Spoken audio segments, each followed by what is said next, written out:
All right, good evening. How are y'all? Awesome. So first off, I want to say long-time listener, first-time caller. Thank you, Rex, for having me. My name's Paul. I also want to congratulate Blend. I saw the announcement, I guess, yesterday on the new executive from Fannie Mae, Tim Myopoulos, I think is how you pronounce his name. Big congratulations to y'all. He's a big deal. And thank you for hosting me. So appreciate the invitation. Unison, we're right around the corner on Kearney in California, not too far, so appreciate the convenience of the location. As I said, my name is Paul. My title is I'm the Director of Business Operations at Unison. BizOps means a lot of different things, a lot of different technology and fintech companies. What that means at Unison is that I have led a team of generalists to stand up new functions or capabilities, negotiate, get big contracts, basically play a different role every 3 months for the last 3 years. It's been a lot of fun. What that doesn't mean is that I'm not a product guy, right? So you can think of this as an outsider's in view on a product topic, which also means you guys need to be easy graders. All right, so I will start with, well, let me step back here. What I want to talk about is, as Rex mentioned, we have a somewhat convoluted or complicated or new to the market financial product. It's equity investing, and it fundamentally depends upon the future, about what's going to happen to the price of your home 5, 10, 15, 20, 30 years in the future, which is sometimes hard to wrap your brain around. And we have, over time, learned, adapted, iterated about how we think about communicating the value of our product and the cost to the consumer over time. But before I really get into that and the lessons we've learned over the last lessons I've learned the last 3 years, I'll start with, what is our company? Does this work? I broke this. I brought my very hacky clicker.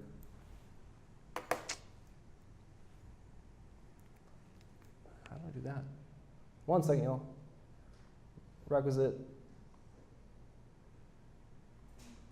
issues with technology. That work? All right. So what do we do? I'm going to show you guys 2 quotes that I think really sum up, in my view, why this company exists. This first one really makes a statement that home prices in aggregate over the very long term in real dollars, meaning net of inflation, basically is a terrible investment. Home prices in the United States generally track with inflation pretty closely. Of course, there's ups, there's downs, but when you look at the long run, it ends up being about inflation. Now, given that, it's still a very risky investment, believe it or not. There's a lot of idiosyncratic risk in owning a home. If you think about it, homes don't transact very often, right? The average time a person's in a home is 7, 8, 10 years. A lot can happen in 7, 8 year cycle, right? You can have an entire credit cycle in that period. You can have a recession. You can have a great recession. You can have a credit boom, a bust. And your home, which is difficult to sell because you actually have to put it on the market. We talked about all the pain around that, either in the mortgage process or in the selling process that our friends at Open Door might talk about. It's not particularly a great thing to bet your entire life savings into if you happen to need to access the capital that you built up in your home in a time of need, and you can't control for it. Now, the guy who said both of these quotes is a guy named Robert Shiller. You might know him. He's a namesake for the Case-Shiller or the S&P Case-Shiller Home Price Index, which has been tracking home prices in the United States and in 20 metro areas over the last 40 years. Robert Shiller is an economist. He spent basically his entire career studying this topic of home prices. And he's making both these claims in parallel. One's from 2013, it's a little more recent. The other one is actually right before the crisis, the second one where he calls out this is a very risky investment. He's a little bit prescient on that front. And our founder and CEO had a very similar observation. His name's Thomas. He was the co-head of fixed income investing at a large institutional investment manager. Right? The name of the company was Barclays Global Investors. They managed the money for really big institutions, sovereign wealth funds, pension plans, endowments, investors who were looking in the very, very long term. And they often had, think about a pension plan, a long-dated liability, right? They had to pay their pensioners a benefit, maybe 50 years in the future. And the thing they cared about most, the clients of Thomas's, was that they were going to be able to actually be able to pay the benefit to the future students or the pensioners or whoever it was that was going to be the recipients, the citizens of their funds they were managing. And in fixed income, you can buy mortgage-backed securities for 30-year and have a long duration exposure, but the current assets that were available to these investors really didn't cover their liabilities in the way they needed to. Either they weren't correlated with inflation the right way, because you think about it, you got a big pot of money. In 40, 50 years, basically that you can expect that pot of money to track inflation overall. And the wages, the cost of living, and so forth you're going to pay out needs to track inflation as well. And so Thomas was looking around for an asset class that was big enough to handle the needs of a pension plan, or a really big sovereign wealth fund, whatever, that could do these two things: track inflation, and also potentially generate yield that would cover the excess risk that was required to cover those liabilities. And so he realized that, as Rex highlighted, real estate is a really, really, really big asset class. Globally, $162 trillion. The United States, as Rex covered, as of the end of last year, about $32 trillion. And yeah, that is spread across 100 million or so people in the United States. And the vast majority of those homeowners, although it might be 30% of the overall net wealth of Americans, it's pretty well concentrated for middle and lower income, or even affluent, not the really upper end of the echelon who own a lot of stocks and bonds and other kinds of assets. It's like 70% of the average household's net wealth. So if you think about this combination of it's huge, it's volatile, it's illiquid, it's something that investors want, they can't get access to, and it's also 70% of your entire net wealth. Like, I wouldn't advise anyone, I hope you guys don't have a financial advisor who tells you, put 70% of all of your money into, a tanker, right? Something that you can't move very quickly on the market should you need access to that cash. And so that was the origin of our company, is that Thomas realized if he could create a product that was accessible to everyday consumers, and they could retain their ownership of their home, right? And the dignity that goes into having a place that you really control and come home to every day and decorate the way you want to, tear down a wall, hang out in the backyard, drink wine, whatever, but also don't have to rely on in case things turn sour. That would be a really compelling product to introduce to the marketplace. So how does it work? Well, here's a requisite charts and graph. It's an option agreement, which means we invest in people, or into a home, rather. We give, say, a home buyer a lump sum of cash for the use of buying a home in terms of down payment, or we give a lump sum of cash to someone who already owns a home and they can use it however they like. And in the future, we get to participate to a certain degree in the change in value of their home, up or down, right? So in this example, we got $1 million home, we give you $100,000, 10% of the worth of the home, and let's say the home value goes up 10% in 10 years to $1.1 million. If you sell the home then we share in that change, right? We get $100,000 back plus 35% of the $100,000 change, $135,000. Okay? Now, at this point, most people say, wait a minute. 10% is not very big appreciation. The market's been going crazy. 35% share, that sounds like a lot. Home prices never go down. You guys are screwing me. What if I want to sell my home? What if I want to improve my home? What if it goes into all this rat's nest of questions to answer. And you're really not creating a product experience that translates to most consumers, right? Coming from a financial first perspective. So I'm going to try and put this in a little more real terms. This is Eddie Murphy. This movie came out in 1987, okay? So let's just all go back in time. Let's pretend that you are Eddie Murphy. You're looking to buy a home in LA in 1987. Back then, the average home in LA cost around $145,000. Okay? Might sound high, but it's true. I know it's true because this is the Case-Shiller Index.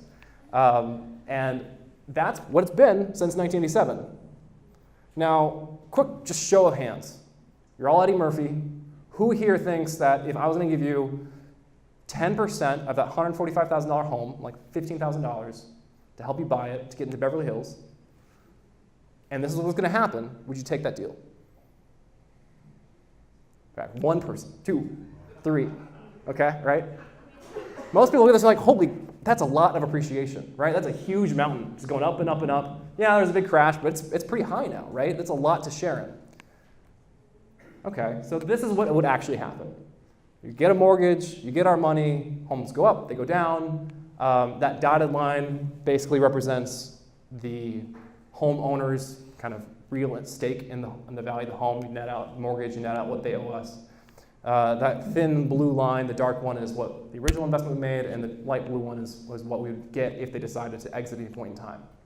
So at the end, as you can see, they own about 70% of their home, which maybe you can call it fair, maybe you can call it not, right? But this is the conversation that we tried to have with consumers, with the public, with loan officers, with real estate agents all the time. We're talking about at the end the terminal value is $686,000 and we get $200,000 back, and it all becomes like a tabulation. It's not really about what the consumer needs, wants, hopes, dreams, right? It's not really contemplating from a product management perspective, like what's the pain or the thing you're solving for, right? It comes down to a formula. And as we started our business, that's how we thought about it, right? We thought we were selling a financial instrument, and we needed to be very clear and fair in how we expressed the terms of that financial instrument, so that people understood where they're getting into. As I'm sure many of y'all are aware, as Rex alluded to at the top of the hour, that in the intersection of consumers and real estate and lots and lots of money, that is like a rat's nest of regulatory interest. And there is not exactly a great track record of mortgage originators, of the Federal Housing Administration, the government, actually treating consumers in a really fair and above board way, right? Redlining was a real thing. Predatory interest that Clement highlighted in terms of making sure that the lender's not doing the consumer wrong by giving them the wrong insurance product, that's real. These are very real concerns today, and we felt we were doing the right thing by our consumers by talking to them in clear but straightforward way about the true product outcomes, right? What would happen if in 30 years the home had depreciated by 75% and also your wife died and also you lost your job? Oh yeah, we might have to foreclose on you, right? We'd lead with all the different things that could go wrong in the transaction, we still have to do that, right? It's very important that people understand what they're getting to. We think it's very important from an education perspective that consumers know what they're getting to, but that's not necessarily the best way to grow your company, right? And I think one of the highlights of this is that, as Rex mentioned as well, is that we, in the home purchase transaction, and Clement mentioned this as well, is that there is lots of different parties, right? There is the real estate agent, there is the lender, and within the lender, there's a loan officer, there's a processor, there's a closer, there's a post-closer, there's a QC guy, there is the home insurance agent, there's the title agent, there's the escrow officer, there's potentially the mobile notary.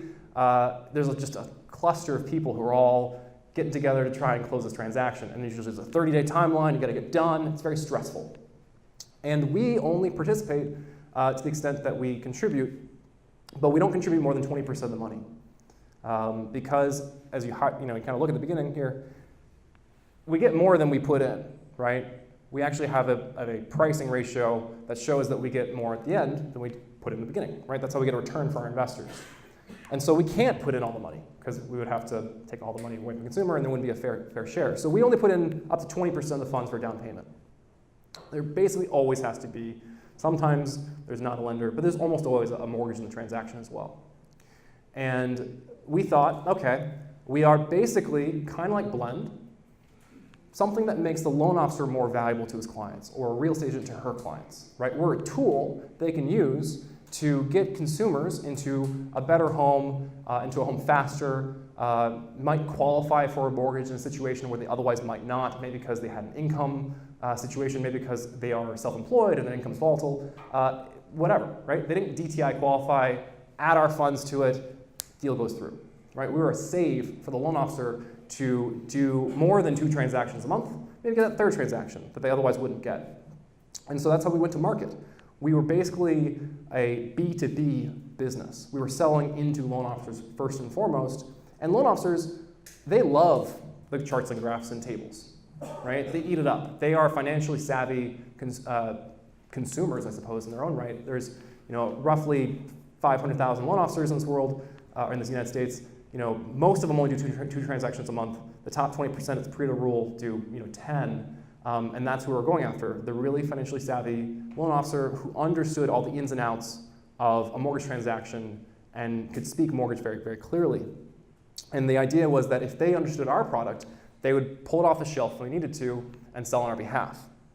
And from a marketing and distribution perspective, this can be quite valuable, right? We have a sales force that's out there that we don't pay any money to. It's pretty cool, right? If we get people to sell our product on our behalf and not have to pay them for it.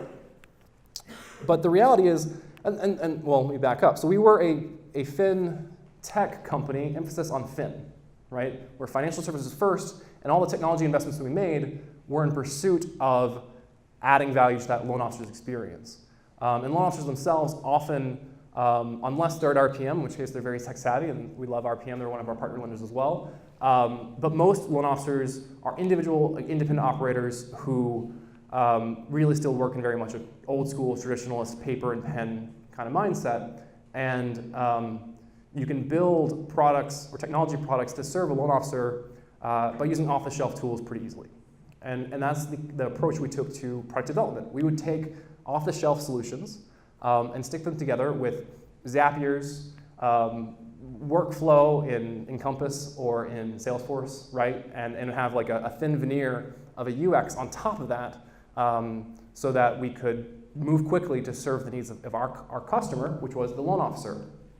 So we developed calculators in Excel and then basically hosted it up in a way that would be easy for the loan officer to access. We generated lots of ways of content for the loan officers. They could print out let's say a flyer for their consumer, like a leave behind. Loan officers love having a stack of flyers on their desk for you to engage with. We were sending little boxes with these flyers in them to our loan officers to create a cool product experience for them. But there's not really a lot of complicated technology behind this unless you're Blend and you're taking the whole thing away from them, and then you're really dealing with the borrower directly and you're owning that relationship. But we weren't doing that. We were owning a relationship with the loan officer, not the borrower or the consumer, because for us, they're not borrowers. Now, the implication of this is this loan officer and real estate agent forward mindset bleeds over into how you talk to your actual consumer, right? We still have something of a direct relationship with the consumer. They are signing a contract with us. And it's a major transaction. And also, this is a new way of financing a major transaction. And so they still need to have a conversation with us, understand it, get a walk through the contract terms and so forth. But we were taking a loan officer mindset and applying it to the consumer, which means we would talk to consumers just the way I talked to y'all at the very top. Where it's like, show you a chart or graph, table, talk about price appreciation over the long term and how it's not that big a deal, or it is a big deal. And consumers, their eyes glazed over, and either they really need the money, in which case they don't really care what you say, and they're like, yep, this will get me my house, I'll take it. Or, which is actually the much more common example, if you think about the product adoption life cycle, we were right there in that very, very early tip of early adopters, right? It was the financially savvy consumer who just loves to tinker with a financial product. It would be investment bankers, lawyers. We had actually a fair amount of lawyers from state offices, in fact. We had one of the attorneys general from Massachusetts, who was one of our early adopters. The people who just love to get in the nitty-gritty of a new legal concept. They were the people who first stood up and said, yeah, I want to try that thing out. Because they didn't really care if the product experience was good or bad. They didn't really care if the total cost of the product was good or bad. They thought the concept of equity investing itself was really worth jumping into. And that was fine with us, in part because, well, little known fact, we're a vertically integrated company, which means we go and raise capital from our fund investors directly, kind of like a hedge fund or a VC. I know there's a couple of y'all here. And in the world of investment management, RP Jack Bogle you need several years to actually show performance, right? I was listening to Planet Money the other day when they reran their episode where they featured Jack Bogle. If you all know who Jack Bogle is, he was the founder of Vanguard, right? He basically invented passive investing index funds, which is, in the last 40 years, to my eye, the greatest financial innovation that actually has been delivered to consumers over that period, because it's delivered billions and billions of dollars of no-fee fund investing with great returns to everyday consumers. And the first Vanguard S&P 500 index fund that ran from like 1976 to 1986 had a 0% return, right? Had zero performance. And today, Vanguard has $5 trillion in assets under management.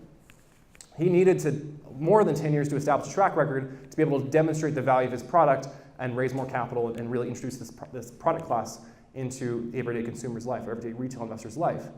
We had a similar period. We actually were founded in 2004, really started operations in 2006, and from 2006 to 2017 or so was really our pilot period. And so while we were talking through this time where in terms of financial terms was the most important thing, we're also gathering product development data to actually figure out how we could modify the product to better meet the needs of both our investor and the consumer in the meantime. And so we did a hard pivot. We started moving over to actually understanding what the consumer needs. And for the consumer, the product is the home, right? They don't really care. When you go out and get a credit card, you're not buying a new credit card financial product. You're getting the points that come with the program. And we realized that we need to pivot in terms of not just selling a financial product, but a product experience. And so we did consumer research, right? What everyone does, a deep dive. We found that consumers really, in the home purchase process, you might be not surprised, they're either super excited or they're super stressed. And so we worked in our process to get all the stress out of it. And we did that in the context of what we could control, because we can't necessarily change the financial product. We worked with partner lenders like RPM to change our process so that we can fund as quickly as possible, so that they're leading the process, and we took technology out of the situation. We worked to be able to tweak our risk algorithms so that the consumer can get an offer as early in the process, so they can go to the offer table, with a nice piece of paper, nice letterhead that says, Unison, a sophisticated investor, will give $50,000 in this transaction. We did things to actually form a true product team to iterate on the UX to get feedback from the consumer about what they needed, because prior we were just sticking bubble gum and sticky tape together for that Salesforce stuff.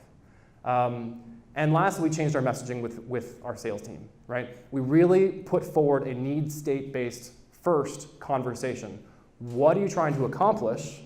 Are you looking to get into a better school district? Are you looking to reserve some cash for your kids' 529 education fund? And then talk in terms of everything past that in those terms to the consumer about what they're trying to accomplish with that home purchase. Where are we going? Well, like everyone in this business, we recognize that if we're going to be really valuable to the consumer, we have to own a lot more, right? Whether it's home insurance or open door with mortgage, Unison as a 20% down payment assistance program isn't sufficient either to really continue to add value to the consumer. And so we're aggressively looking into moving new spaces as well. And you can think about an equity. There can be a lot of different places that can go, but at its simplest, the easiest place is going to mortgage, right? We can actually try to dial up or down the use of equity to really give a consumer exact price discrimination. If they want to pay more per month or reserve more in cash or whatever, we can give them that optionality. And so we're excited to move in those spaces in the future. And I'll go to questions now, because I'm getting told to wrap up. Let's do one big question. Monty, you get set up too for doing that. So if you have one question per Paul. I'll just shout it out. Yeah. How do you get your fund investors comfortable with the timing and management of their returns? I quite didn't hear that, sorry. How do you get your fund investors comfortable with the timing and the magnitude of the returns they'll get? Yeah, so how do we get fund investors comfortable with the timing and magnitude of the return? The simple answer is we do a lot of modeling, right, to show how is the return sensitive to changes in interest rates or changes in home price appreciation.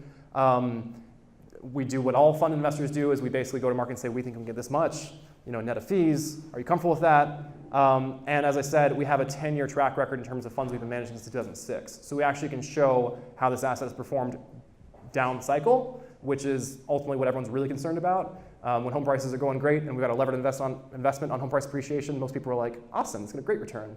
And then lastly, we're just choosy about who we go to market to, right? Not this kind of fund investment is not ideal for all investors. We are really looking for people who are willing to put 30-year capital aside. And so we go after really big people who need it, match their liabilities.